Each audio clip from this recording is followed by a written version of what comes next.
Para ahli mengkritik penindasan informasi dan tindakan keras terhadap perbedaan pendapat oleh Partai Komunis Tiongkok, PKT, sebagai pemicu utama siklus kekerasan di Tiongkok. Dalam beberapa tahun terakhir, Tiongkok telah menghadapi serangkaian serangan kekerasan yang berulang, yang mengakibatkan banyak korban jiwa. Tahun lalu, beberapa pemerintah daerah di bawah Partai Komunis Tiongkok, PKT, mulai melakukan penyaringan terhadap kelompok yang disebut sebagai 8 individu yang hilang, dan kelompok 3 rendah, 3 kurang. 8 individu yang hilang, merujuk pada mereka yang telah kehilangan investasi, pekerjaan, kepuasan hidup, stabilitas emosional, hubungan sosial, keseimbangan mental, kewarasan, atau bimbingan orang tua selama masa muda.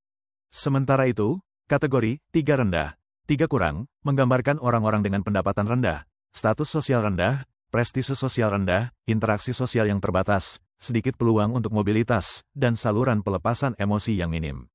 Para ahli berpendapat bahwa pendekatan penyaringan semacam ini justru membingungkan antara sebab dan akibat, dengan keliru memperlakukan korban masyarakat sebagai sumber konflik. Model pemerintahan yang berbasis pelabelan seperti ini gagal menangani akar penyebab dari kekerasan.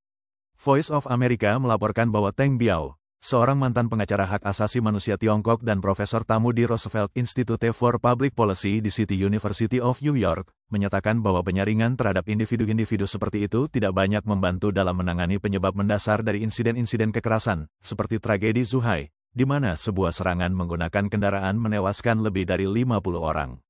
Tang secara belak-belakan menyatakan bahwa ketidakstabilan sosial di Tiongkok berasal dari konflik sosial yang terakumulasi selama puluhan tahun, korupsi politik, dan kurangnya hak-hak dasar, yang diperparah oleh kemerosotan ekonomi yang telah membuka ketegangan sosial politik yang sebelumnya tertutupi. Penyaringan yang dilakukan setelah insiden hanya membingungkan antara sebab dan akibat, dan secara keliru menyalahkan kelompok-kelompok marginal dalam masyarakat.